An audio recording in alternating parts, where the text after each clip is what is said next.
नमस्कार दोस्तों, स्वागत है आपका आपके अपने YouTube चैनल पर। तो पिछले वीडियो में हमने राष्ट्रपति को पढ़ा था, देखा था कि राष्ट्रपति के कौन कौन से आर्टिकल हैं जो हमारे लिए इम्पोर्टेंट थे। अब आती हैं राष्ट्रपति की शक्तियाँ। राष्ट्रपति की शक्तियों में देखेंगे हम कौन कौन सी वो शक्तियाँ हैं जो हमारे लिए अत्यंत महत्वपूर्ण है। दूसरी बात, ये एक क्विक रिवीजन है। मैंने आपको पहले भी बताया था कि 10 से 15 मिनट की ये सीरीज होंगी जो आपके एग्जाम के लिए काफ़ी इंपॉर्टेंट होगी।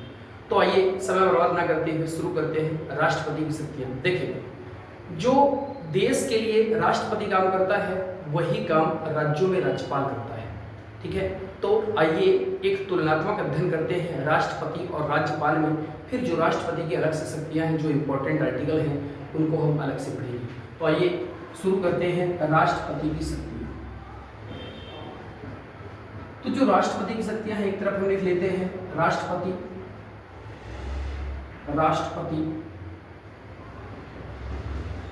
और एक तरफ हम कर लेते हैं गवर्नर यानी राज्यपाल।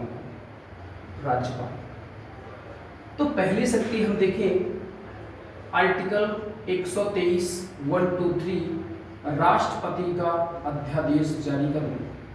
राष्ट्रपति का अध्यादेश जारी करना, इसको यदि आप उल्टा करेंगे तो बनेगा 213। बिल्कुल उल्टा नहीं कर दिए, नहीं तो 321 बन जाएगा।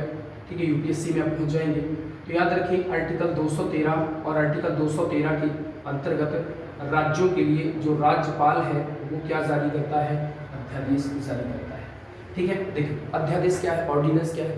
तो पहली बात आर्टिकल 1 2 3 राष्ट्रपति का अध्यादेश और आर्टिकल 213 राज्यपाल का अध्यादेश। जब संसद के सत्र नहीं चल रहे होते हैं, संसद के 3 सत्र होते हैं, शीतकालीन सत्र, मानसून सत्र और बजट सत्र। याद रखें कि ग्रीष्मकालीन नाम का कोई सत्र नहीं होता है।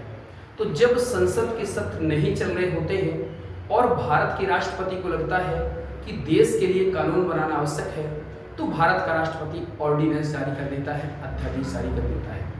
और फिर अध्यादेश जारी कर देता है, जो संसद के लोग होते हैं वो आते हैं और कानून बनते हैं। याद रखें अध्यादेश जब भी जारी किया जाएगा जब संसद के सत्र नहीं चलेंगे। इसी तरह राज्यों के लिए आर्टिकल 213 में जब राज्य विधानमंडल यानी स्टेट लेजिस्लेटिव काउंसिल, राज्य विधानमंडल के सत्र नहीं चल रहे होते हैं, तो गवर्नर भी क्या करता है? राज्यपाल ऑर्डिनेंस यानी अध्यादेश को जारी कर देता है। तो ये आपकी राष्ट्रपति की पहली शक्ति थी। ठीक है, देखिए इसी तरह आर्टिकल 72 आर्टिकल 72 भारत का राष्ट्रपति क्षमादान देता है। और इसी तरह गवर्नर राज्यों में आर्टिकल 161 के तहत राज्यों में कौन क्षमादान देता है? राज्यपाल क्षमादान देता है। तो आर्टिकल 72 में जो राष्ट्रपति है हमारा वो क्षमादान देता है। देखिए भारत का राष्ट्रपति किसी भी सजा को छोटा कर सकता है, एक सजा को दूसरी सजा में बदल सकता है और किसी भी सजा को पूर्णतः माफ कर सकता है। याद रखें राष्ट्रपति मृत्युदंड की सजा को भी माफ कर सकता है, मौत की सजा को भी। देखिए गवर्नर राज्य संबंधी मामलों में गवर्नर भी सारी चीजें कर सकता है, लेकिन गवर्नर मृत्युदंड की सजा को माफ नहीं कर पाता है। बस यहीं पर राज्यपाल की शक्ति थोड़ा सा भिन्न हो जाती है राष्ट्रपति से। इस वजह से राष्ट्रपति केवल मृत्युदंड की सजा को राष्ट्रपति केवल माफ कर सकता है, गवर्नर इस मामले में ऐसा नहीं कर सकता है। ठीक है, तो ये हमारा क्या था? राष्ट्रपति का क्षमादान। इसी तरह आर्टिकल 111 राष्ट्रपति का वीटो पावर। आर्टिकल 200 राज्यपाल का वीटो पावर। ठीक है, आर्टिकल 111 में राष्ट्रपति के वीटो पावर को उल्लेख किया गया है। देखिए आपको याद हो कि जो राष्ट्रपति है तो 4 प्रकार के राष्ट्रपति को वीटो पावर प्राप्त होते हैं। ठीक है, अभी थोड़ी देर में मैं चर्चा करूंगा। तो याद रखिए आर्टिकल 111 में राष्ट्रपति का वीटो है। सेम इसी तरह राज्यपाल की वीटो पावर की चर्चा भी की गई है। आपका कौन से आर्टिकल में? आर्टिकल 200 ये राज्यपाल की वीटो पावर की चर्चा इसमें की गई है। ठीक है, देखिए अगर मैं यहीं पर बात करूं तो याद रखो जो राष्ट्रपति का वीटो पावर होता है तो राष्ट्रपति को 4 प्रकार का वीटो पावर प्राप्त होता है। पहला जो होता है उसका नाम है क्वालिफाइड वीटो। Qualified veto. दूसरा होता है इसका नाम है एब्सोल्यूट वीटो। तीसरा जो वीटो है ये है सस्पेंसिव वीटो, सस्पेंसिव वीटो। और चौथा जो राष्ट्रपति का वीटो है वो है पॉकेट वीटो, पॉकेट वीटो। तो राष्ट्रपति में 4 प्रकार का वीटो है, देखें समझेंगे ये क्या होता है क्वालिफाइड वीटो। तो याद रखें वीटो पावर 4 प्रकार का होता है, लेकिन भारत के राष्ट्रपति को केवल 3 प्रकार का वीटो पावर प्राप्त है।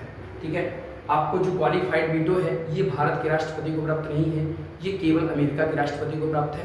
और बाकी जो एब्सोल्यूट वीटो, सस्पेंसिव वीटो और पॉकेट वीटो है ये आपका क्या है, ये आपके भारत के राष्ट्रपति को ये तीनों वीटो पावर क्या है प्राप्त है। ठीक है कि तो दोस्तों आइए समझते हैं क्या होता है ये वीटो पावर। तो याद रखें जो क्वालिफाइड वीटो होता है, कोई जो विधेयक है ये लोकसभा से पारित हुआ, राज्यसभा में आया, राज्यसभा से पारित होकर राष्ट्रपति के पास आया, राष्ट्रपति ने इस बिल को पारित करने से मना कर दिया। जैसे राष्ट्रपति ने बिल को पारित करने से मना किया तो जहां से ये विधेयक आया था वहीं पर पहुंच जाएगा। फिर क्या होगा, ये दोनों सदनों से विशेष बहुमत यानी 2/3 से पारित होकर के आता है। अब राष्ट्रपति अपनी सहमति देने के लिए बाध्य है।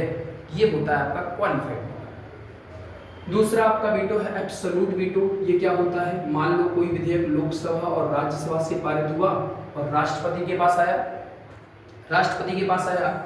राष्ट्रपति ने इस बिल को पास करने से मना कर दिया। राष्ट्रपति ने कहा बिल को पास करने से जैसे ही मना किया तो वो बिल वहीं पर समाप्त हो गया।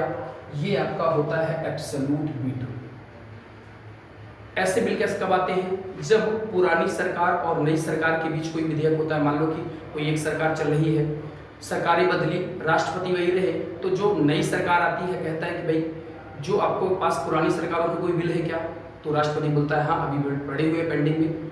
तो नई वाली सरकार जो है कह देती है कि पुरानी वाली सरकारों के सारे बिल को खत्म कर दो। तो फिर राष्ट्रपति ऐसा तो नहीं कि कागज का टुकड़ा है तो फाड़ के राष्ट्रपति फेंक दे, तो राष्ट्रपति क्या करता है, इसी वीटो पावर का इस्तेमाल करता है और वो जो बिल है हमेशा के लिए क्या हो जाते हैं, समाप्त हो जाते हैं। ये कहलाता है एब्सोल्यूट वीटो। तीसरा जो वीटो है इसका नाम है सस्पेंसिव वीटो।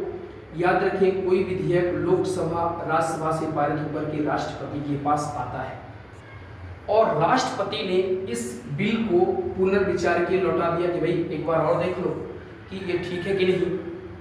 और जब राष्ट्रपति लौटाता है तो ये बिल कभी लौट करके नहीं आते हैं। ऐसा जो बिल है ये कहलाता सस्पेंसिव वीटो। याद रखें कि जो सस्पेंसिव वीटो है 2006 में डॉक्टर APJ अब्दुल कलाम जिन्हें मिसाइल मैन कहा जाता है, डॉक्टर APJ अब्दुल कलाम के पास ये बिल आया था। ठीक है, और डॉक्टर APJ अब्दुल कलाम जब क्या हुआ था कि संसद ने बहुत सारे पदों को लाभ के दायरे से बाहर कर दिया था, तो APJ अब्दुल कलाम के पास भेजा गया था बिल कि भाई बहुत सारे पद लाभ के दायरे से बाहर है, तो लाभ के दायरे से बाहर कर दिया था। तो ये बिल APJ अब्दुल कलाम के पास आया था, तो APJ अब्दुल कलाम ने इस बिल को एक बार दोबारा भेज दिया था, फिर वो बिल कभी जीवन में लौट के नहीं आया। तो ये कहलाता है सस्पेंसिव वीटो। अगर वो दोबारा बिल लौट करके आ जाता तो फिर सहमति देने के लिए बाध्य थे, फिर सारी की सारी जिम्मेवारी लोकसभा राज्यसभा की होती, राष्ट्रपति क्या हो जाता है नहीं। तो याद रखें वीटो पावर में केवल एक बार आप वीटो पावर का इस्तेमाल कर सकते हैं, ऐसा नहीं है कि बार बार वीटो पावर का इस्तेमाल करेंगे, नहीं। ठीक है।